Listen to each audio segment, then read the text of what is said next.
Title: समुद्र की राजकुमारी। एक जादुई प्रेम कहानी। क्या आपने कभी सोचा है कि एक छोटी सी दया की शुरुआत दो अलग अलग दुनियाओं की सबसे खूबसूरत प्रेम कहानी बन सकती है? ये कहानी है आर्या की। आर्या एक छोटे से समुद्री गांव में रहती थी। वह हर दिन समुद्र किनारे जाती, लहरों को निहारती और किसी भी घायल जीव की मदद करती। एक सुबह तेज तूफान के बाद उसे रेत पर एक घायल डॉल्फिन दिखाई दी। उसकी सांसें तेज थीं, शरीर पर गहरे घाव थे और उसकी आंखों में दर्द साफ दिखाई दे रहा था। आर्या बिना एक पल गंवाए उसे सावधानी से पानी के पास ले गई। उसने उसके घाव साफ किए, औषधीय जड़ी बूटियां लगाईं और कई दिनों तक उसकी सेवा करती रही। आखिरकार एक दिन डॉल्फिन पूरी तरह ठीक हो गई। वह खुशी से समुद्र की ओर बढ़ी, लेकिन अचानक उसके पूरे शरीर से नीली चमक निकलने लगी। कुछ ही क्षणों में वह एक बेहद सुंदर जलपरी में बदल गई। उसके लंबे नीले बाल, मोती जैसा चमकता मुकुट और आंखों में समुद्र जैसी गहराई थी। वह मुस्कुराई। धन्यवाद आर्या, मैं कोई साधारण डॉल्फिन नहीं हूं। मैं जल्लोक की राजकुमारी मीरा हूं और समुद्र के राजा वरुण की छोटी बहन।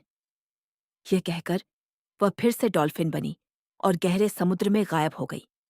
आर्या को लगा शायद यह एक सपना था, लेकिन पूर्णिमा की रात पूरा समुद्र सुनहरी रोशनी से चमकने लगा। लहरें धीरे धीरे दो हिस्सों में बंट गईं। मोती और शंखों से बना एक भव्य रथ समुद्र की गहराइयों से बाहर आया। रथ में वही जलपरी मीरा बैठी थी।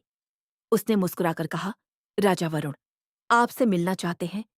क्या आप हमारे साथ चलेंगी? आर्या ने हिम्मत जुटाई और रथ में बैठ गई। जैसे ही रथ समुद्र के भीतर पहुंचा, उसकी आंखें आश्चर्य से फैल गईं। चारों ओर मोतियों के महल, रंग बिरंगे प्रवाल, चमकते क्रिस्टल, विशाल भेल, हजारों डॉल्फिन और नीली रोशनी से जगमगाता अद्भुत जललोक था। महल के बीचों बीच एक विशाल सिंहासन पर समुद्र के राजा वरुण बैठे थे। उनका व्यक्तित्व बेहद प्रभावशाली था। उन्होंने मुस्कुराकर कहा, आर्या, तुमने मेरी बहन की जान बचाई। तुम्हारा यह उपकार मैं जीवन भर नहीं भूलूंगा। आर्या ने विनम्रता से उत्तर दिया, मैंने सिर्फ वही किया जो किसी भी इंसान को करना चाहिए। राजा वरुण उसके उत्तर से बहुत प्रभावित हुए। उन्होंने आर्या को पूरा जललोक दिखाया। दोनों घंटों तक बातें करते। आर्या धरती की कहानियां सुनाती, राजा समुद्र के रहस्य बताते। दिन बीतते गए और कब राजा वरुण आर्या से प्रेम करने लगे, उन्हें खुद भी पता नहीं चला।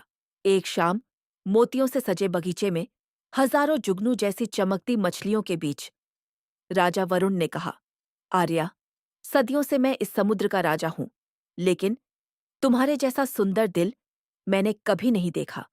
क्या तुम मेरे साथ इस जल्लोक की रानी बनोगी?